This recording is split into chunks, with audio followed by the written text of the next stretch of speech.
Hello दोस्तों, कैसे हैं आप सब।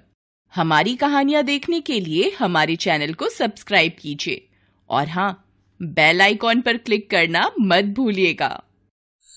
8 मांग भरने वाली गांव की सास।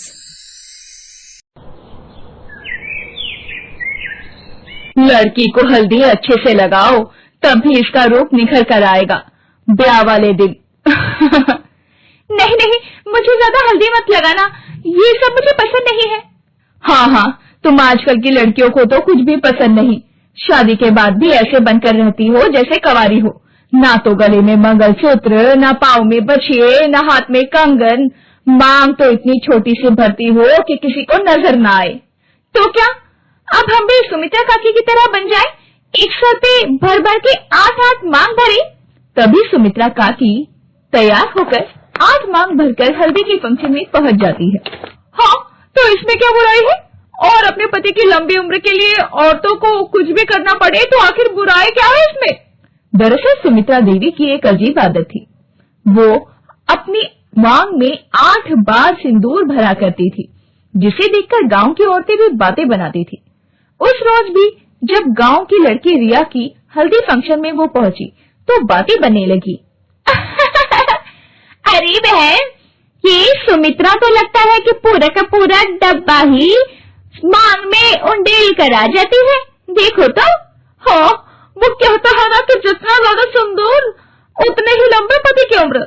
और जैसे ये भर भर कर 8 मांग से जाती है ना, मुझे तो लगता है इसका पति 800 बरस ना तो अमर रहने वाला है। तो क्या 8 बार भरने से 8 जन्म तक जिएगा इसका पति? फिर दोनों ठहाके लगाकर जोर जोर से हंसने लगती हैं। सुमित्रा देवी का घर गांव में सबसे बड़ा था। उसके पति हरिदास जी गांव के खेत में काम किया करते। उनका बेटा अनुज शहर में नौकरी करता था। एक रोज वहीं की लड़की संध्या से शादी कर वो उसे गांव में ले आता है। वो सुमित्रा देवी का एक लौता बेटा था, इसीलिए उसकी खुशी के लिए हरिदास और सुमित्रा देवी भी मान गए। संध्या शहर से आई हुई पढ़ी लिखी, समझदार और थोड़ी सी मॉडर्न लड़की थी। शादी की अगली सुबह उसने देखा सुमित्रा देवी आईने के सामने खड़ी है और 1 बार, 2 बार, 3 बार नहीं बल्कि पूरी 8 बार सिंदूर भर रही है। ये पहली मांग, ये दूसरी मांग, ये तीसरी मांग, ये चौथी मांग, 5वीं, इसके बाद 6ठी और फिर 7वीं और आखिर में 8वीं। यह भर गई मेरी 8 की 8 मांग। ये नजारा देखकर तो संध्या की आंखें फटी की फटी रह गई। हे भगवान, ये क्या कर रही है माँ जी? जहाँ शहर की सासें अपने फाटक को, मेरा मतलब मांग को खाली रखती है फैशन के नाम पर, तो वहीं मेरी सास 8 बार मांग भर रही है। कहीं मेरी सास के 8 पति तो नहीं? ओह गॉड, ये कैसी अजीब सी सास मिल गई है मुझे। तभी वो अपने कमरे में जाती है और अपने पति अनुज को सारी बात बताती है, जिसे सुनकर अनुज हंसने लगता है। अरे डर गई क्या? अरे ये तो रोज का है माँ का। मेरी माँ 8 बार मांग भरती है। पर क्यों? वो कहानी लंबी है, धीरे धीरे समझ जाओगी। अब जल्दी से बढ़िया सी चाय बना कर ले आओ। जब तक मैं चाय नहीं पी लेता मुझे चैन नहीं आता। अच्छा ठीक है, अभी बना कर लाती हूँ। संध्या चाय बनाने किचन में चली गई, लेकिन अभी भी वो इसी सोच में डूबी हुई थी कि आखिर उसकी सास ऐसा क्यों करती है। कुछ देर बाद सुमित्रा देवी किचन में आई और तेज आवाज में बोली, बहू, ये क्या तूने बिना नहाए धोए ये रसोई में कैसे शुरुआत कर दी? तुझे अनुज ने बताया नहीं क्या कि मेरे घर का नियम है, बिना नहाए रसोई में कोई नहीं आता? ओह सॉरी माँ जी, वो आज पहली बार था इसलिए पता नहीं था, लेकिन कल से याद रखूंगी। ठीक है, लेकिन आगे से ध्यान रखना। सुमित्रा देवी बहुत सख्त थी। वो हर बात में टोकना, हर काम में कमी निकाल देना, यही किया करती। अरे ये कैसी रोटी बनी है, गोल भी नहीं है। माँ जी कोशिश कर रही हूँ, वो शादी से पहले मैंने ज्यादा रोटियां नहीं बनाई ना, ये काम माँ ही करती थी।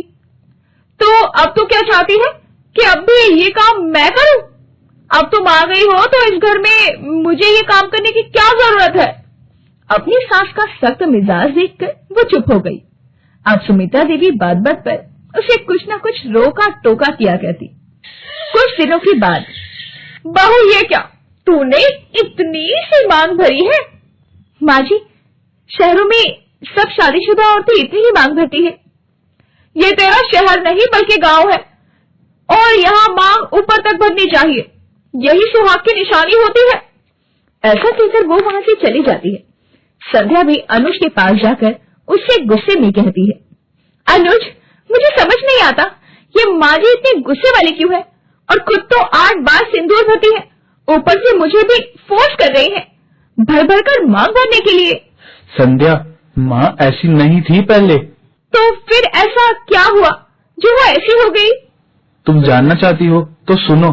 फिर जब मैं छोटा था, पिताजी की जान पर बात आ गई थी।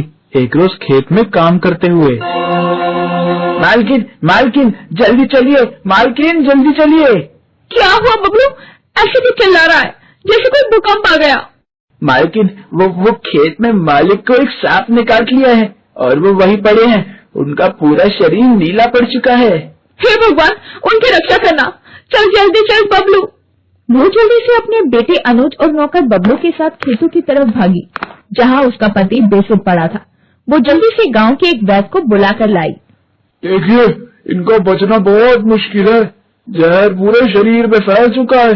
अब तो बस यूं समझिए, भगवान इनकी जान बचा सकता है। ये बातें सुनकर सुमित्रा देवी के पैरों तले जमीन खिसक गई। तभी वो भगवान को याद करने लगी। हे भगवान, मैंने तुझ पर बड़ा भरोसा किया है। इनके और मेरे बेटे के अलावा मेरा इस दुनिया में कोई नहीं। अगर इन्हें कुछ हो गया तो मैं भी खुद को कुछ कर लूंगी। इनके प्राणों की रक्षा करना अब आपके हाथों में है। तभी वहाँ एक ज्योतिष आया। रो मत बेटी, तेरे सुहाग को कुछ नहीं होगा, लेकिन इसके लिए तुझे शिव जी के 16 सोमवार के व्रत रखने होंगे। साथ ही अपनी मांग को आज के बाद हर रोज 8 बार भरना होगा। इनकी जान बचाने के लिए मैं कुछ भी करूंगी पंडित जी। सुमित्रा देवी ने उसी पल सिंदूर से अपनी मांग को 8 बार भरा। मालकिन, मालिक को अब होश आ गया है। सच में? वो देखिए। सुमित्रा ने देखा तो वो हैरान रह गई। हरिदास पूरी तरह ठीक हो गए थे। बस तब से माँ ने सोमवार के व्रत रखना शुरू कर दिए। साथ ही 8 बार मांग भरकर भगवान से हर रोज पिता की सलामती के लिए प्रार्थना करने लगी। हर बार सिंदूर भरते वक्त वो भगवान से प्रार्थना करती हैं, उनके पति की लंबी उम्र, परिवार की खुशहाली, बेटे की सुरक्षा, बहू का सुख, घर की शांति, धन की वृद्धि, बीमार से बचाव और बुरे समय में रक्षा हो। इन्हीं सब 8 बातों को ध्यान करते हुए वो हर बार अपनी मांग 8 बार भरती है।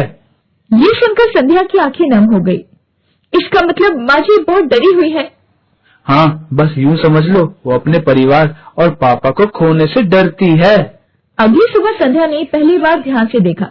जब सुमित्रा देवी सिंदूर भर रही थी, उनकी आंखों में भी डर था और प्यार भी। उस दिन से उसने अपनी सास को कभी शक भरी निगाह से नहीं देखा। लेकिन एक रोज अचानक से हरिदास जी फिर से बीमार पड़ गए और इस बार हालत पहले से ज्यादा खराब हो गई। सुमित्रा देवी घबरा गई। उस दिन उन्होंने 8 नहीं बल्कि 16 बार मांग भरी। माँ जी, ये क्या कर रही हैं आप? मैं अपने सुहाग को नहीं खो सकती, नहीं खो सकती। सुमित्रा देवी हरिदास जी के पास बैठी रो रही थी। उनके हाथ कांप रहे थे। माँ जी बस कीजिए, इससे कुछ नहीं होगा। तू चुप कर बहू, तुझे नहीं पता, इसी से तेरे ससुर जी बचे थे पहले। उस रोज पहली बार संध्या ने हिम्मत दिखाई। माँ जी, भगवान ने हमें दिमाग भी दिया है, इन सबके साथ इलाज भी जरूरी है, और इस वक्त सबसे ज्यादा जरूरी है इन्हें हॉस्पिटल ले जाना। अनुज जल्दी करो। अनुज और संध्या मिलकर हरिदास को हॉस्पिटल ले गए। सुमित्रा देवी भी उनके साथ आ गई, लेकिन रास्ते भर वो बुदबुदाती रही। मेरे सुहाग को बचा लो, हे भगवान, मेरे सुहाग को बचा लो। इन्हें जल्द से जल्द इलाज की जरूरत है। हालत गंभीर है, लेकिन सही समय पर इन्हें हॉस्पिटल ले आए, वही काफी है। संध्या ने राहत की सांस ली, लेकिन सुमित्रा देवी अभी भी सिंदूर की डब्बी पकड़ी बैठी हुई थी। अगर तू मुझे नहीं रोकती तो मैं 21 बार मांग भरती और तेरे ससुर जी ठीक हो जाते। माँ जी, अगर हम अस्पताल नहीं आते तो क्या होता, आपने सुना नहीं? माँ जी, माना कि आपका विश्वास बहुत मजबूत है, लेकिन भगवान भी उसी की मदद करते हैं जो खुद की मदद करते हैं। तो तू क्या कहना चाहती है कि मेरा सिंदूर भरना गलत है? नहीं माँ जी, वो आपकी भावना है, आपका प्यार है, लेकिन सिर्फ उसी के भरोसे रहना सही नहीं है। हरिदास जी को हार्ट अटैक पड़ा था। जिसका ऑपरेशन कुछ घंटों तक चला। कुछ ही देर में वो पूरी तरह ठीक हो गए। अगर आप इन्हें अस्पताल लाने में थोड़ी भी देर कर देते तो कुछ भी हो सकता था, लेकिन आप इन्हें सही समय पर ले आए, इसलिए इनकी जान बच गई। ये सुनकर सुमित्रा देवी और सभी घर वाले खुश हो गए। माफ करना बहू, जो मैंने तुम पर गुस्सा किया। नहीं माँ जी, मैं आपका दर्द समझ सकती हूँ, लेकिन कभी कभी जिंदगी में अंधविश्वास से हटकर हमें आजकल की तकनीक और मेडिकल चीजों पर भी भरोसा करना चाहिए। सिर्फ अंधविश्वास के सहारे तो जिंदगी नहीं काटी जा सकती। उस दिन के बाद सुमित्रा देवी को अपनी बहू की बात समझ आ गई और उसने अब 8 बार मांग भरना भी बंद कर दिया और अब वो बस एक ही बार मांग भरती।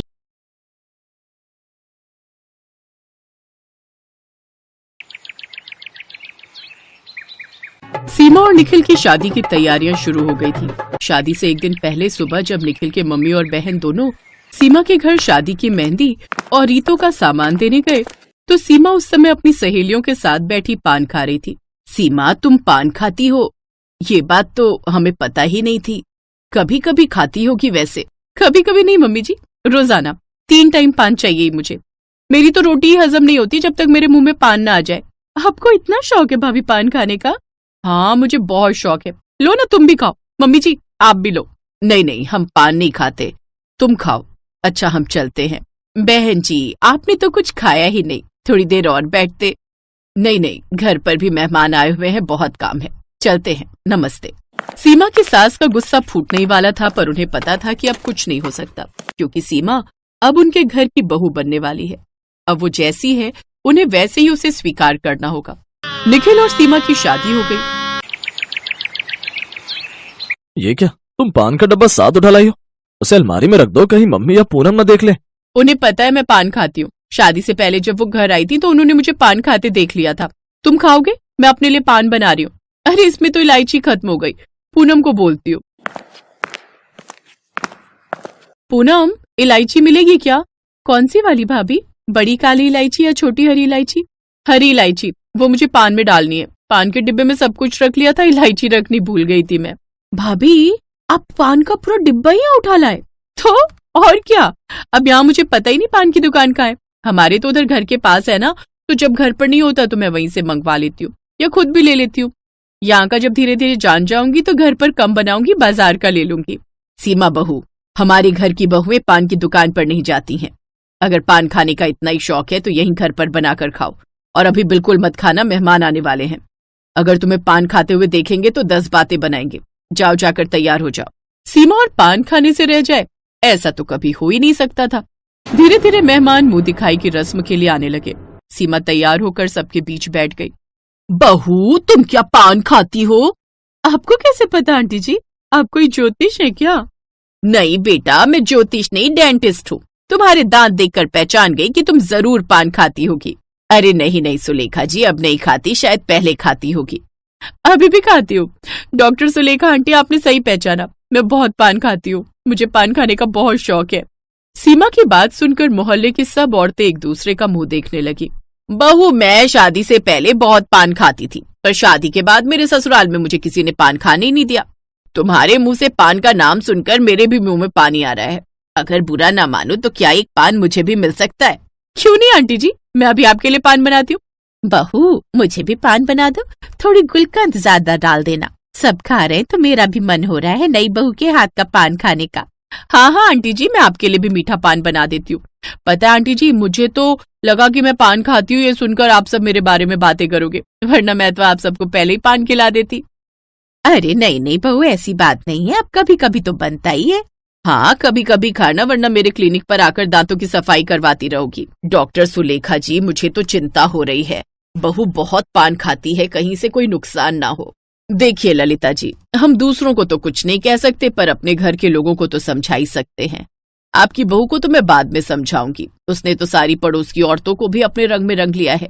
मैं अब कुछ नहीं कर सकती। अच्छा, मैं चलती हूँ, यहाँ अब मेरा कोई काम नहीं है, यहाँ पान पार्टी चल रही है। मुंह दिखाई की रस्म के बाद सीमा की सास गुस्से में आ गई। देखो बहू, आज जो तुमने किया वो बिल्कुल भी ठीक नहीं था। तुम्हें पता है जो यहाँ पर हंस हंस कर पान खाकर गई है ना, बाहर जाकर तुम्हारी बुराइयां ही कर रही होंगी। इसलिए मैंने फैसला किया है कि तुम बिल्कुल भी पान नहीं खाओगी। पर ये कैसे हो सकता है मम्मी जी, मुझे पान बहुत पसंद है। अच्छा ठीक है, दिन में एक बार खा लूं? नहीं।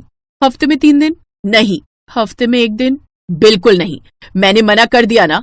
अब इस घर में कोई पान का नाम भी नहीं लेगा, वरना मैं ये घर छोड़कर हरिद्वार चली जाऊंगी। मम्मी कैसी बातें कर रही हो? पापा हमें हमेशा के लिए छोड़कर चले गए और अब आप भी ये घर छोड़कर जाने की बात कर रही हो। आप चली गई तो मैं यहाँ कैसे रहूंगी? मैं भी आपके साथ चलूंगी। सीमा, तुम पान खाना क्यों नहीं छोड़ देती हो? क्या तुम्हें मम्मी से कोई लगाव नहीं है? इसका मतलब ये है कि मम्मी तुम्हारी सगी मां नहीं है, इसीलिए तुम। मैं पान खाना छोड़ रही हूँ निखिल जी। आज के बाद मैं कभी पान नहीं खाऊंगी। मम्मी जी, आपको कहीं जाने की जरूरत नहीं है। उस दिन के बाद सीमा ने पान खाना बिल्कुल बंद कर दिया। इधर पूनम की सगाई हो गई और शादी का दिन तय हो गया। निखिल और पूनम ने बारात के स्वागत के लिए सारी तैयारियां कर ली। कम बोलो बहू, खाने की लिस्ट में पान बिल्कुल नहीं रखा जाएगा। अरे तुम्हें क्या पता कि लड़के वाले पान खाते हैं या नहीं? हम पान का स्टॉल नहीं रखेंगे। लड़के वाले सोचेंगे कि हमारे घर में पान खाया जाता है, इसलिए हमने खाने में पान रखवाया है। नाम भी मत लो, पता चले लड़की का रिश्ता ही न टूट जाए। पर मम्मी जी, आजकल बहुत ट्रेंडिंग है तरह तरह के पान। मुझे लगता है लड़के वालों को भी। कम बोलो बहू। मम्मी, मैंने सारा मेन्यू तैयार कर लिया है, पान नहीं रखा है, ठीक है? बारात मंडप में पहुंचती है, तभी लड़के के पिता निखिल और उसकी मम्मी के पास आते हैं।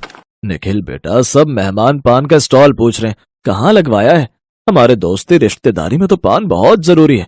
शादियों में हम पान जरूर रखवाते हैं। अंकल जी, पान का स्टॉल तो हमने नहीं लगवाया। क्या? शादी में पान नहीं रखवाया? बेटा, ये तो तुमने बहुत बड़ी गलती कर दी। हमारे तो सारे मेहमान खाना खाकर पान जरूर खाते हैं। ये इतनी बड़ी गलती तुमने कैसे कर दी? हमसे पूछ तो लेते। पूनम के होने वाले ससुर का मुंह बन गया। अब इतनी जल्दी में बारातियों के लिए पान का इंतजाम कहाँ से हो, कुछ समझ नहीं आ रहा था। सीमा की सास भी परेशान हो रही थी। टेंशन मत लीजिए, पान वाले अंकल आ रहे हैं, वो हमारे काफी जानकार हैं। मैं मम्मी के घर थी तो उन अंकल से ही पान बनवा कर खाती थी। काफी सालों से जानते हैं हमें। सीमा की वजह से फटाफट पान के स्टॉल का इंतजाम हो गया। सभी बाराती बहुत खुश हुए क्योंकि पान वाले ने बहुत तरह तरह के बढ़िया बढ़िया पान बनाकर उन्हें खिलाए। कहीं न कहीं सीमा की सास को एहसास हुआ कि उन्होंने अपनी बहू पर कुछ ज्यादा ही सख्ती कर दी। बहू, आज तुम्हारी वजह से बारातियों के सामने हमारा सम्मान बढ़ गया। तुमने इतनी जल्दी में पान के स्टॉल का इंतजाम किया कि सब बहुत तारीफ कर रहे थे। मैं तुम्हें एक बात कहना चाहती हूँ कि तुम पान खा सकती हो, पर इसे आदत मत बनाओ, शौक बनाओ, कभी कभी खाओ। पान के बहुत फायदे भी हैं तो थोड़े नुकसान भी हैं, इसलिए शौक में तालमेल रखना बहुत जरूरी है। मैं प्रॉमिस करती हूँ मम्मी जी, अब मैं पान बहुत कम खाया करूंगी। थैंक यू, आपने मुझे समझा। सीमा अपनी सास के गले लग जाती है और उनके रिश्ते में जो भी दूरी आई थी वो आपसी समझ से नजदीकियों में बदल जाती है। हेलो दोस्तों, कैसे हैं आप सब? हमारी कहानियां देखने के लिए हमारे चैनल को सब्सक्राइब कीजिए और हाँ, बेल आइकॉन पर क्लिक करना मत भूलिएगा।